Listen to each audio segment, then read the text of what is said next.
The opinions expressed in this show do not necessarily reflect the views of Tampa Bay Arts and Education Network.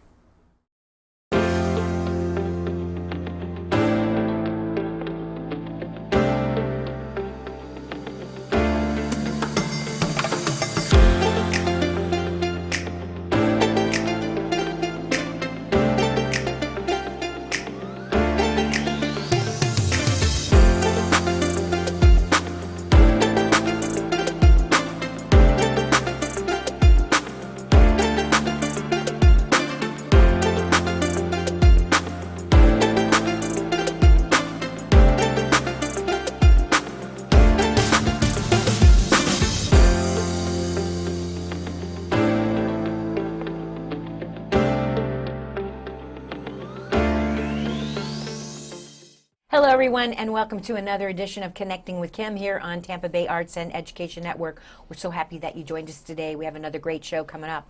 So before we start, I would like to encourage you to like and follow our Instagram, Facebook, and X account, where you can find all the latest information about our guests, when we're broadcasting, and our on-air wardrobe, which is provided by the Spring of Tampa Bay, who is providing safe spaces and empowering services for survivors of domestic violence and their children for more than 4 decades, and they're doing a great job, and we are so grateful for their support.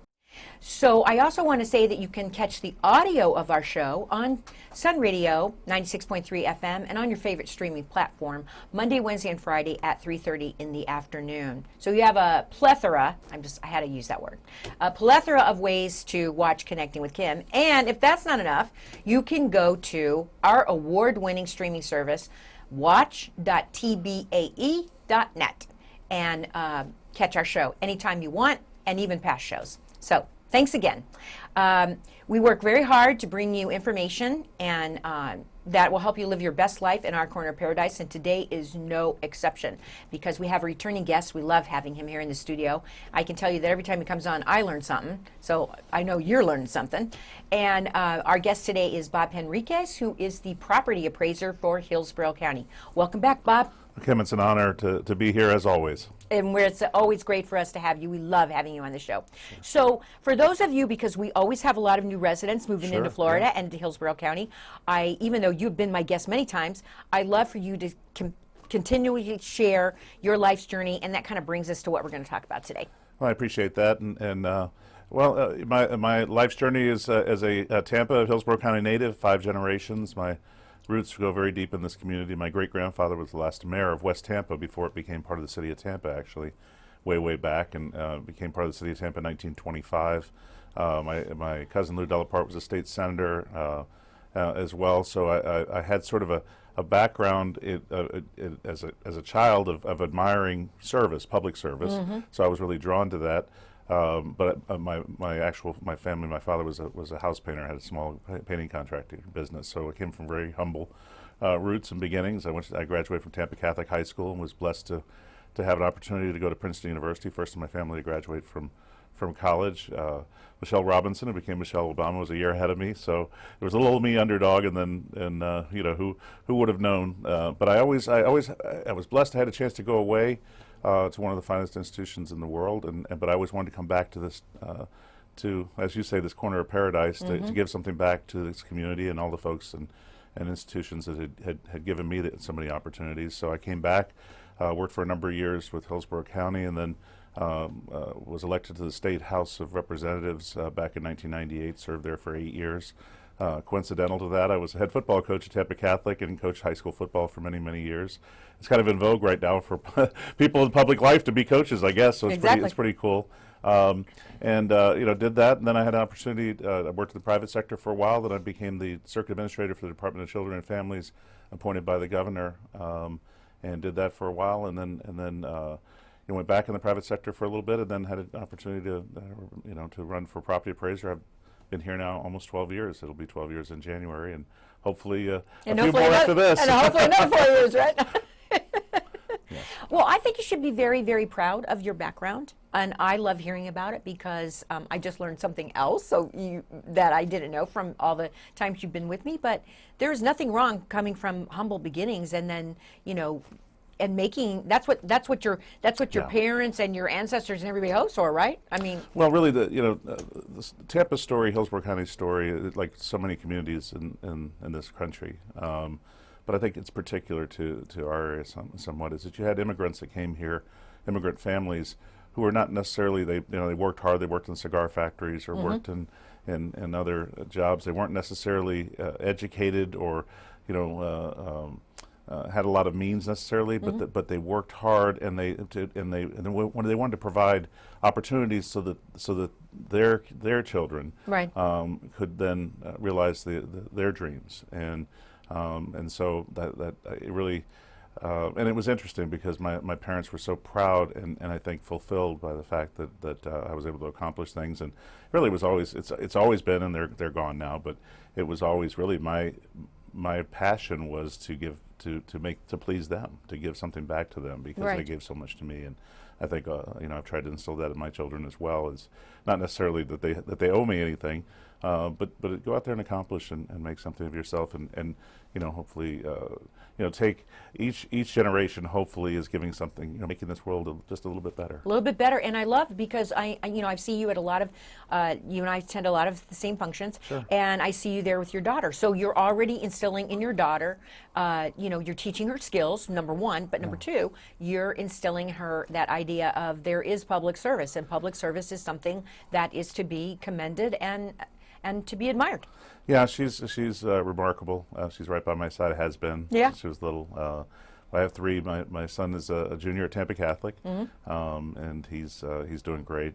A's and B's, mostly A's, which I'm very proud of. The middle one you're speaking of is she's incredibly talented. Just sang the national anthem at the inaugural soccer game for the women's professional soccer team, the Tampa Bay Sun. That's just started their season. Amazing. And she was chosen. It was packed. I don't know, 5, 6, 7,000 people, and she went out there, was unfazed by it.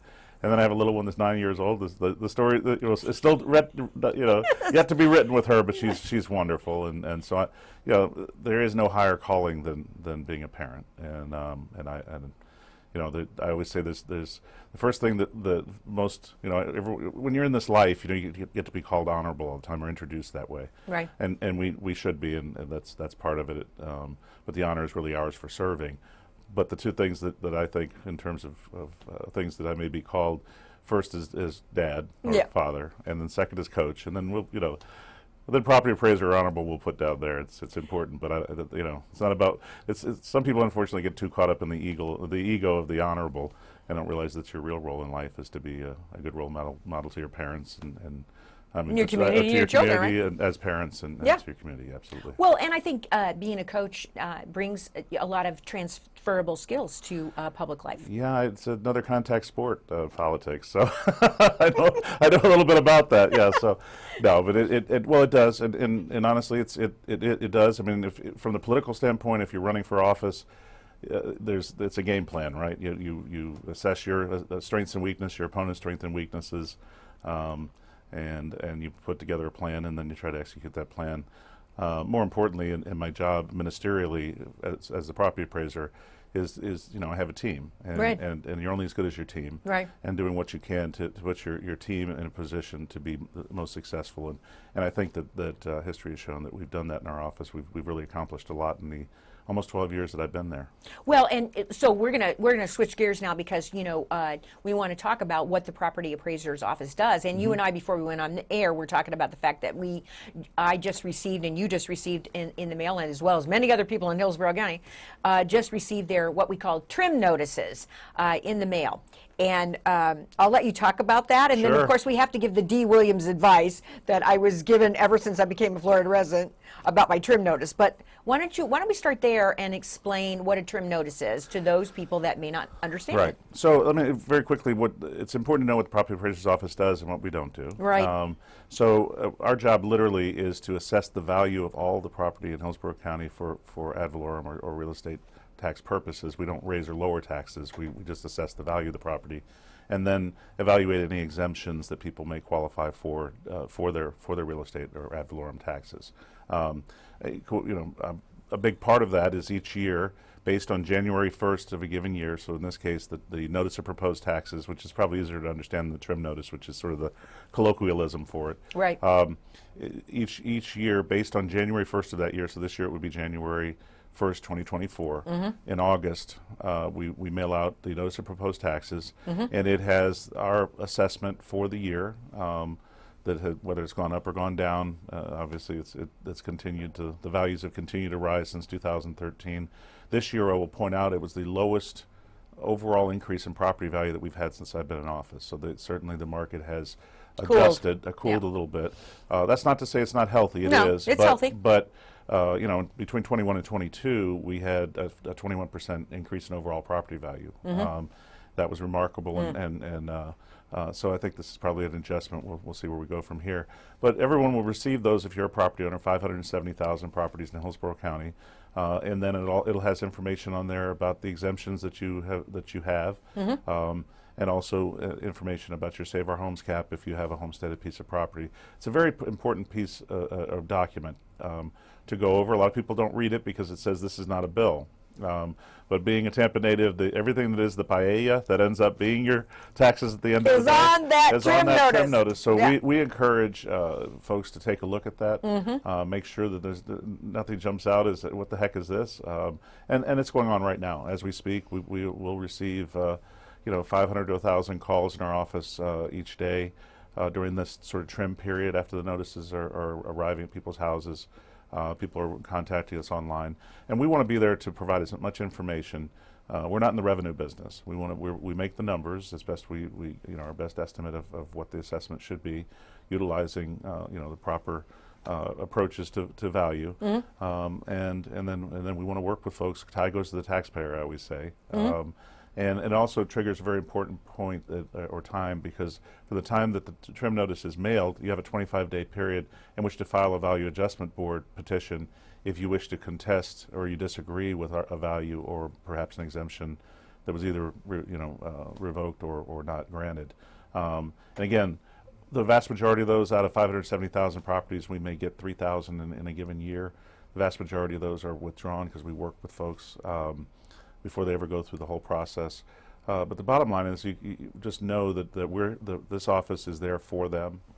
We're accountable to our taxpayers, to our property owners, and the people of Hillsborough County, and we want to work with folks as best we can. Well, let's say, so on your trim notice, folks, are 3 columns. Yes. The first column is what was last year.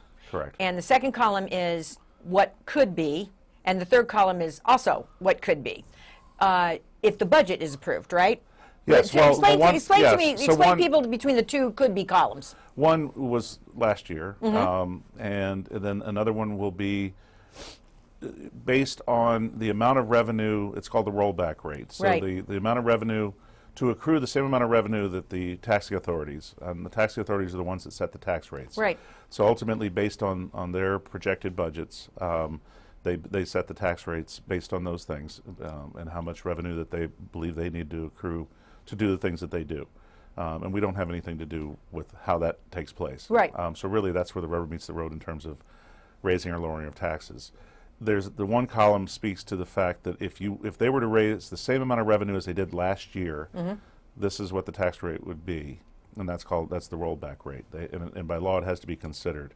And then the other is based on the tax rates or the millage rates that they set, what your increase or decrease would be in your taxes in that year. And again, so there's a lot of numbers there. I put out this year, when people receive their trim notice, there actually is a QR code on there that if they on their smartphones, if they click it, you may have done that, they'll see my smiling face explaining the trim notice as best I can. But we want folks, if there's any question at all, give us a call, let us work through it with you.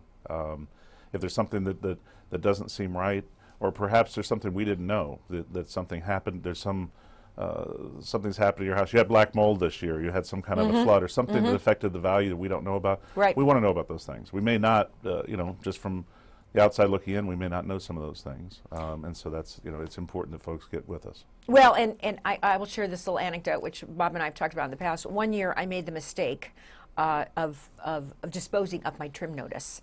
And for some reason, I can't remember what it was. I needed to go back and look at something on my trim notice because I love your analogy. It's all the ingredients in the paella. You might like that. You might like the final paella, but all the ingredients are listed there on the trim notice. So I had to go back and look at something, and my mother said,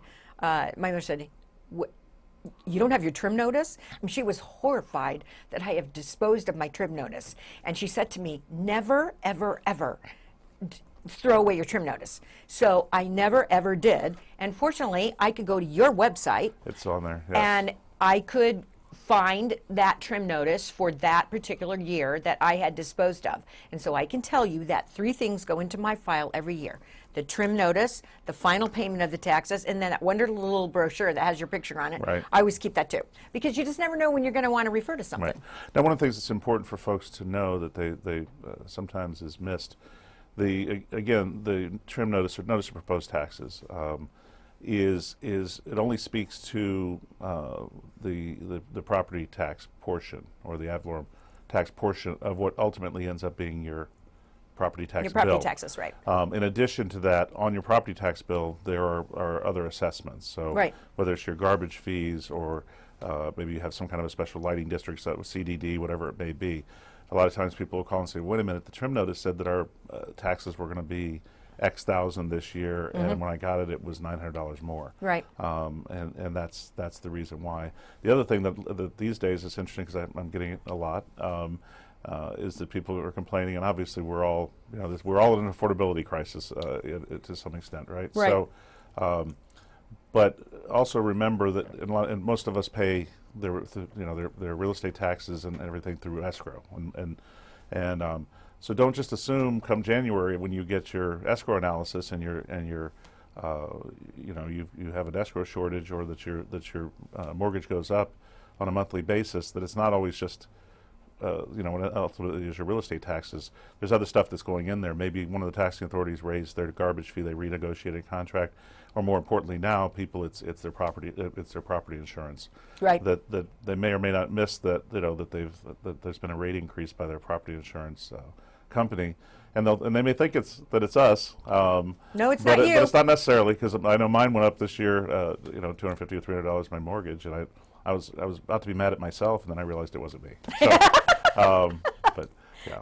If you're just joining us now and connecting with Kim, my guest in the chair is Bob Henriquez, who is the property appraiser for Hillsborough County and has been for the past 12 years and is hoping to be for the next 4 years. So we're talking about what are the noticed of. I'll start calling it noticed of proposed taxes. Well, I still think trim notice is a better. I've started using that because trim is an acronym, and people then don't just, what the heck is that, right?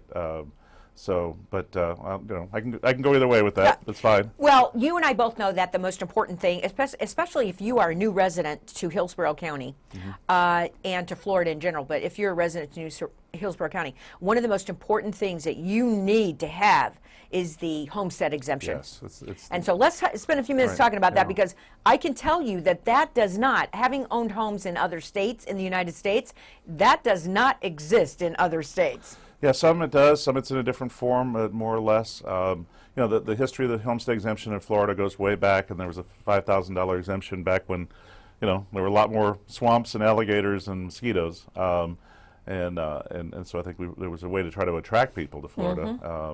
But it's the homestead exemption is really the easiest way that you can save money on your real estate taxes or ad valorem taxes, and so it's important for someone if they have a primary residence in Hillsborough County, then they should file for their homestead exemption just as soon as they possibly can.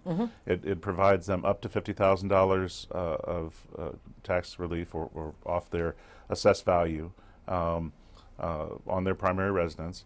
It has to be their primary residence as of January 1st of a given year. That's that magic date. And they have to take deed, and they have to own there. I mean, they have to live there. It has to be your primary residence. Right. It doesn't necessarily mean you're there 50% plus one. It just means that it is your primary residence, and right. So all of your identifying information, your driver's license and voter registration, and all that kind of things. Those things are, have that address on it, which gives us pretty good indication that's your home. But it's very important. And the other thing that you get along with that, the $50,000 off your assessed value, is that you also then become protected by the Save Our Homes cap, which is very, very important, which says that your taxable value can't go up more than 3% or inflation, whichever is less. And we know inflation Has over the been last couple of terrible. years. Well, for a couple of years it was nationally. It's come back down. It's down to about 2.9 now. It's set based on the national inflation rate, so it may be somewhere just under 3 this year. We'll see what it ends up being, but certainly it was. But obviously, without that cap for homesteaded residents over the last couple of years, when it was, there were a couple of years there, it was 8 or 9%. It would have been would have really hurt you more in terms of your overall tax burden. But that's really important, and it's important for folks to know with that if they're moving from another homesteaded property, they also may be qualify for portability, which means if they've been another homesteaded piece of property for a period of time, they build a differential between their just or market value and their assessed value or taxable value that they can take with them up to $500,000 if they're upsizing, or a percentage if they're downsizing, to lower the initial taxable value of that new homesteaded property. And they have the remainder of the year that they abandon their homestead, sell their property, and 2 more years hence to do that portability. It's really important because all of those things help you going forward, so that you lessen your real estate tax burden as best you can. And particularly if you have been upsizing or downsizing in the last 3-4 years. Yes. When we have experienced such incredible increase in housing values and demand for housing in our area. So yes, portability is just as important as having the actual homestead exemption. And it's important for folks to know, and that's why I appreciate the opportunity that you give me each year to come and speak with you, that the market dictates the assessments. And we're historians, for lack of a better term. So, the trim notice that folks may have just received is based on January 1st of 2024. So we're 8.5 months later. Right. And so we're historians from that standpoint, and we don't set the market. We can't, by law, we can't anticipate the market. If the recession's coming, we can't say, oh, there's going to be a recession in 6 months. No more than we could predict a hurricane or something else that affects the value of your property. Right. Right. So we have to base it on what's already happened, as the property sat on January 1st. And we're highly regulated by the Department of Revenue, so we can't throw spaghetti against the wall and come up with a number, and there's no handshake between the taxing authorities and us in terms of what those values are. They may kid with me, and the mayor did this year, gosh, I thought the values were going to go up a little bit more, and so this is what the market is. And so that's important, because from time to time, folks they may think that we're choosing to inflate or not their values. I don't know why they would think that. That's not a very good way to stay in office, but it's not. And frankly, it's not ethical, nor would it be allowed, because the Department of Revenue would kick out our tax roll. Right. So, we have to be very ethical and use just the best practices, which we do, to come up with those numbers. But that's important for folks to know. Well, and you've done, I've noticed this year, I might not have attended them, but I certainly noticed them. You've done a number of seminars Sure. and informational sessions with folks across Hillsborough County, so that they can understand what's happening in property values and and therefore how it's affecting your taxes. Yeah, and we've tried. That's one of the things that we've done consistently. But this year we really, and because with the market the way it's been, both in terms of increases and also as it's chilled, to get that information out so folks understand, and they also so that they know they shouldn't, when they receive their trim notice or ultimately their tax bill later on, that they just sort of say, oh gosh, well here it is. I'm just we're there to try to explain it to them as best we can. Right. Some folks they're kind of don't like government very much. I understand that, but we really don't perform. Our office doesn't think of ourselves in that way. I like to think that our office has a different philosophy on how we deal with the public, how we approach the public, how we approach what we do. I have a concept called customer service centric office. We're all customer service. And it's not besides it's not out of the ordinary that I'm in the grocery store in a pair of gym shorts and wrangling a 9-year-old trying to figure out what my wife sent me to go buy, and somebody will go, Bob! I know. Wait, you're the one that can you tell me my homestead? And that's true. And from that standpoint, we've also approached our office, as best we can. Government can never be you can run government more like a business. It can never be purely a business. But what I can tell you in our office, in the time that I've been in office, we've actually cut our budget 3 times, which is, I think, is noteworthy. It is noteworthy. And overall, we haven't raised our budget more than inflation's gone up. So we're trying to keep within the same kind of parameters that each and every one of us has to deal with at their kitchen table every night. Well, and technology helped you with that too, and we've right? we've lowered our office is about 30% smaller than we were, and obviously a very strong market since 2013. So that's notable as well. And when you triangulate between the number of properties we have, 570,000, our budget, and number of employees, we're the most efficient in the state each and every year. And I think that's important to me, and we really track those kinds of things. But we're getting the job done, and we're seen as one of the iconic offices. And I say we because it really is we. It's not me. I get to come out here and do these kinds of shows, but it's a bunch of folks that are back there right now answering a lot of phone calls and getting out there and doing the right things to make me look good each and every day. So we're almost out of time. I know it's gone really fast this Let's one. two things I want to touch on if we can. We know that on the ballot this year, there's a ballot initiative that would index that your homestead exemption, which I think is a good thing. I'm not necessarily going to endorse it. I don't know if that's my role to do that, but I will take a good close look at that. But that would allow your homestead exemption to go up based on inflation every year, to help keep pace with inflation, so it'd be a little bit more of a tax savings. And the other thing is it's been a lot of news about the millage increase that's proposed by the school board. Not to get into take a position on that, one of the things we thought was important is allow everybody to make their own decision on that issue. And so we have a calculator on that, because you're going to hear from both sides, people against it, people for it. What the average homeowner would be this. We have a calculator on our website that will give you a very good idea based on this year's evaluation of what that increase would be. So you can say, hey, it's going to be $150 more next year to me. It's going to be $200, whatever the size, the value of your property. Then you can make an informed decision. Hey, I think schools need this much more. I'm okay with another $100 or not. And I thought that was a good good for our constituents and for the people of Hillsborough County to make their own informed decisions rather than just whatever the talking points are from the various sides of that issue. So I just want to make sure we touched on those things. I love that. And so it's on the Property Appraiser's website. It is. And you can find it, and you can figure out if that millage increase passed to help the school, and they're specifically saying school teacher pay, what it would mean for you personally on your property. Correct. Love that. Okay, well, I always encourage everybody, look, whatever's on the ballot, you need to read it and research it, right? Yes. You can't just, the summary may say something, but that might not be everything. Like you said, the paella. Right. That's the finished product, but the devil's in the details. And if they have questions about those things, because those specifically speak to what we do, we can answer them. Good. Well, that's all. I swear, God, this went I so know. fast. We could go on for a I looked couple up on the hours. timer and I went, can't be. I want to thank you so much, Bob, for coming and joining us on Connecting with Kim. We really look forward to your visits, and we always learn something, and we're always so appreciative of you taking the time out of your schedule to join us. So thank you. I appreciate you. You're the best. And say hi to your mom for I me. will. That's all we have time for today on Connecting with Kim. Remember to like, follow, and our Instagram, Facebook, and X account so you can find out all the information about our show. And we work very hard, like I said, to bring you in every episode information that can help you live your best life in our corner of paradise. And it really is paradise. So take care. Come back next week. So long.